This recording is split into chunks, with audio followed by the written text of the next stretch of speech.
Hi everyone, welcome back, and here's See the Stories on the 3-Hour News Show.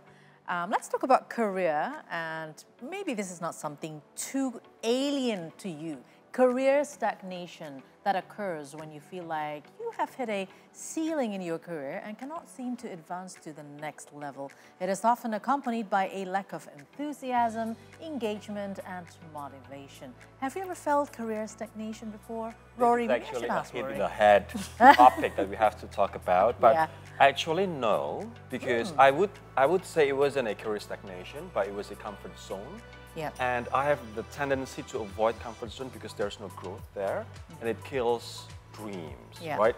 So yeah, I would say it was a comfort zone, and you know, we can create our own. Sorry for speaking too much, but Sure. it's my personal I mean, experience. yeah, it's a But, personal you know, experience. but to me, it is really important for us to find our growth zone, Yeah, right? yeah, So yeah. one of which is being an entrepreneur.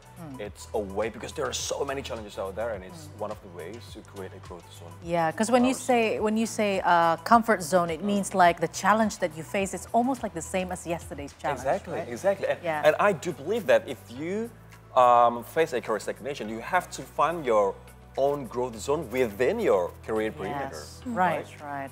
Okay, so you are an entrepreneur. Let's talk about that later on with our expert here. Exactly, we've got an expert here. Yes. Who should have talked to, so much compared to me, right?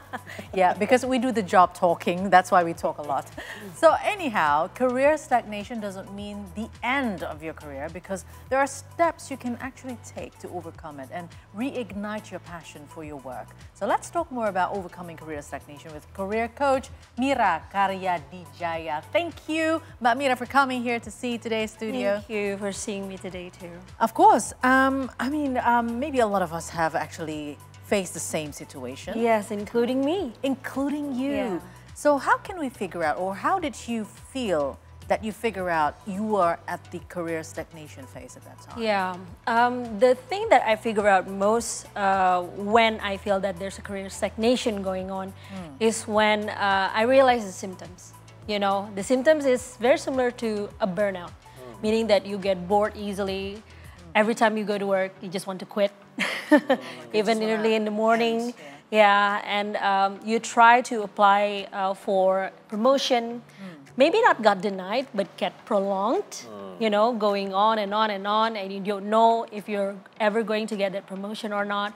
Or when you manage to get a job, a new job, but the title is the same, the salary is the same. Right. That's when you kind of know that you are in a career stagnation. Right. So these are the symptoms, these are the signs that Yes. you face career stagnation. Exactly. Then, apart from that, you know, similar pattern, that not growing area or situation, is there any, you know, typical sign or typical symptoms of career stagnation? Yes, maybe we can talk about the causes itself. I think one of them is actually, you already mentioned it, is the comfort zone. You know, you don't want to really move to another job, or this is the comfort zone for you, so you kind of just like do the same thing over and over again, and you kind of forgot to do a step forward, or to move a step forward, or to take more responsibilities because you're already so comfortable in your zones. Exactly. Exactly. And then maybe recently even we hear about career winter, tech winter, I apologize, tech winter, and the fact that the working community is having so much challenges right now. That's also one of the reasons why there's career stagnation, because people will be a little bit afraid to move along. If I leave this job, then will I get caught up in this one? Well, I would say that career stagnation also applies in two ways, right? From the employee perspective and the employer point of view. Exactly. From the employees, if you cease to grow, if you cease to learn, then you know sooner or later you will be stagnated, right? But from the employer's point of view, if they see you as a employee that doesn't go anywhere, why should I promote you to a higher position and pay you more? Does it have to work both ways? It does. It does have to work both ways, and communication in here is very needed, especially when you know that you have certain, I'm selling you, meaning like the employee. The employee has some sort of expectation, but the company also has some sort of expectation. Even if you have the same job description, you read from the same job description, the interpretation could be different. So if you do want something as an employee, you have to be able to communicate it clearly, and in hopes of the employer also communicate clearly to us as an employee. Okay. So is that the only way to know whether there is a good map for you, like road map for you ahead in terms of your career, by telling them and then they're giving you information? Or is there any other way to know that this company can actually give you a lot of opportunities as long as you can actually seek, and as you mentioned, leap towards what you're facing right now as your ritual, right? As your routine. Yes, yes. I believe that the other way of thinking about that is, the take more responsible step that you can move forward. That's the easiest part, because whenever you ask for not better job, more jobs, leaders, especially good leaders, will jump on and, okay, yeah, I give you more jobs. For them, it's very easy. You get more jobs, but I pay for now the same salary. Right? So you're not immediately thinking about what do I get in return in terms of financial. Yes, exactly. So you get the experience first, and then you use this experience as a leverage for you to, get that promotion you've always wanted. Wow. Yeah. Do you have any suggestion or advice for those who feel that they are stagnated in terms of career, but maybe in 5 or 10 years they will be retired? So, okay, it's just 5 to 10 years from now. There's no way for me to fight and to struggle out there and to, start. It's like hopeless situation, right? Exactly. Start from everything from the beginning, maybe, or shift career, shift job. Are you talking about somebody who is already aging 45 and above or something? Well, we're not talking about ourselves. I'm not yet 40. I'm not yet 40. I know. Do you have any suggestion for that? That's People who feel, hopeless and desperate because, 5 years from now, I'm going to be retired. Yes. That's actually a very interesting point of view, because from my experience, I've had someone that is about 40 years old and just started in the boot camp, in the coding boot camp. So he literally started from scratch. He was a teacher, a lecturer, and then he started from scratch because he knows tech, at least for him, that's where the money is. Right. Yeah. He's got some guts. So he started a startup? No, he studied in a coding boot camp. Oh, coding. Yeah, he studied in coding boot camp in order to get another another opportunities for himself. Well, my question will be coming from, I'm representing people who work for the government offices. Okay. Maybe the SOE offices. Where career-wise it might be quite different compared to the private companies, where competition is really tough, right? That is true. Do you have any idea on how to still have the vision of positivity and trying to understand that there will always be opportunities as long as you seek for it?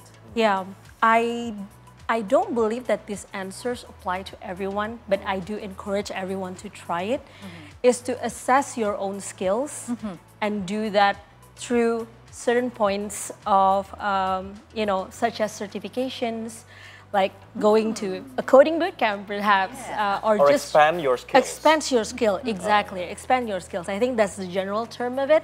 But in order for you to expand your skills, you also need proof, right? So that was how you can get the proof that you actually want to and can expand your skills. But I kind of get your point, Ali, because if my position as a SN, right, working for the government, I feel stuck with my career because in Indonesia we have to admit there's a long bureaucracy, there's the power of ordal, right? Orang dalam, or the person in the organization that would favor somebody close to him or her compared to us who is actually more competent, but because of close relationship, they would pick other people. To avoid hopelessness, right? Do you have any suggestion? Aside from expanding our skills, what are other suggestions? Yes, I do have one, but it also applies differently for other people, especially one in government or in private security, which is to expand your network as well. Don't be afraid to ask for you if you see that this person is actually doing your career path. Why not ask him what has he or she done done, to achieve that. sacrifice to achieve that, and see if that actually fits you as a personal self. Yeah, that Yeah. makes sense. And I mean, today we have a lot of technologies coming in, like the AI, for example, and many government bodies, they also added more titles for the jobs, and that requires higher skills. So, Yes. point taken when you said you need to expand your skills, that might Yes. also mean you get more opportunities. Yes, exactly. The ones that before was not even existed. Yeah. And I believe that, there are many options as well, apart from if you are an ISN, for example, working for the government, it's not only in your career perimeter that you can grow, you can go out and maybe start your new venture as a consultant. Definitely. Yeah. Right? Definitely. Business consultant, Yes. PR consultant, There are communication the consultant, experts, right? finance consultant. Yes. Yeah, there are many ways for us Yes. to grow ourselves, Yep. as opposed to being stuck in our current position. Yes. All right. Anyway, Okay, so what can we do to make sure that we have this long-term goal? As I understand it, you have to have like a sort of like your own Yeah. roadmap ahead. Yes. So when you get stuck in one position, you can, reassess yourself and then, wait a minute, I can still reach there. So what is your tip? What is my tip? First of all, yes, you do need to have a long-term goal, but you also have to make it a realistic one. Meaning if, for instance, if you are just graduating and then you suddenly want to be a VP for a year, that's almost impossible. In your own company, yeah. In my own company, maybe, but not in other companies when you apply to. So make it realistic and have short-term goals in order to gain those long-term goals. Meaning, if your long-term goals to be a career coach, what do you need? Do you need certification? Yeah. Do you need the education? Plan those ahead and be ready to pivot, especially with volatile markets nowadays. If you cannot get this kind of certification, what else can you do to get a similar results? Oh, Something like there's also a very interesting phenomenon, if I might Yeah. say, with the Generation Z. They Yes. love to just move jobs. Yes. So what do you think about this kind of, generation where they don't tend to work for a long time in one Yep. company? Yep. You think it's a good way to avoid stagnancy, stagnation? I won't say it's a good way, but it is a way to avoid stagnation, especially with them moving jobs quite often. They have various experience that they can get either from different industries or different titles. And I think that could make them unique one day, but it is very different from the older generations, even my generation. We'd love to have a very, sustained and Yes. sort of like more, what do you call Stable. it? Stable. Yes. Exactly. So this is our last question before we taking a break, Okay. right? So how can we figure out if we are really good at one, one topic or one field? Yes. And then how can we expand further within our expertise, field? Okay, how do you, I Figure guess, out that you're good at it. measure your skills, right? Yeah.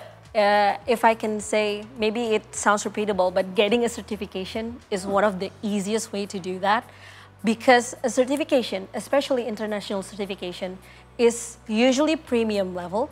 Meaning, if you pay for it and you pass the test, then your skill is marketed. Your skill is So mastered. what kind of Wise. certifications do you provide? Do you From my company, which is my EduSolve, we provide an international certification for digital literacy. Oh. So it's about tech, it's about tech languages, Excel, Word, things like that. Public speaking? Not yet, but maybe soon. yet, but maybe Yeah. soon. We highly recommend that. Okay, got it. Because that's our field of expertise, Yes. right? True. Speaking, Yes. sometimes too much. Sometimes too much. But we need to expand our ability as well by giving trainings to people. Yeah. All right, we'll continue our talk with Myra. It gets really interesting, and that's going to be after the break, though, so you have to wait and stay here in the 3 Hour News Show.